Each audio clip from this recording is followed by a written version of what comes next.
இப்போ விழுந்தாச்சு, எல்லாத்தையும் இழந்தாச்சு. இப்போ அவருக்கு நெய் இல்ல, கண்மலையிலிருந்து வடிகிற எண்ணெயும் இல்ல, எல்லா பொருளாதாரம் போச்சுது, பிள்ளைகளும் இல்ல, எல்லாம் போச்சுது. ஆனாலும் அவர் ஒரு இடத்தில் கூட அவரை குறித்து சொல்கிறது, அவர் என்ன செய்யல, தேவனுக்கு விரோதமாக பாவமே செய்யல.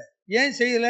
இப்போ யோபு வெறும் உலகத்தின் ஆசீர்வாதத்துக்காக கர்த்தரை தேடுகிறவர் அல்ல.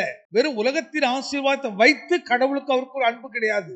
வெறும் உலகத்தின் ஆசீர்வாதத்தினாலே அவர் தன்னுடைய ஜீவன், அவருடைய குடும்பத்தை கட்டி எழுப்பல, தன் வேலைகளை செய்யல, தொழில்களை செய்யல. அவரும் தேவனும் அந்த தேவனோடு ஆழமாக, அந்த ஆழமாக தோண்டப்பட்ட அந்த கண்மலையாகிய கிறிஸ்துவை ருசித்து ருசித்து ருசித்து தன் வாழ்க்கையை அவர் கட்டியிருந்தபடினாலதான் அவரால் இவைகளெல்லாம் பேச முடியுது. சும்மா சாதாரண ஒரு ஆசீர்வாதத்தை கர்த்தர் வைக்கலையா, எல்லா ஆசீர்வாதத்தோட நிறைவாக வைத்திருந்தார். ஒரு கரெக்டா சொல்லணும்னா, யோபு மாதிரி யாரும் ஆசீர்வதிக்கப்பட்டவர் இருந்திருக்க முடியாது. அவர் சொல்றார், என் சரீரத்தை நான் எதனால் கழுவினேன்?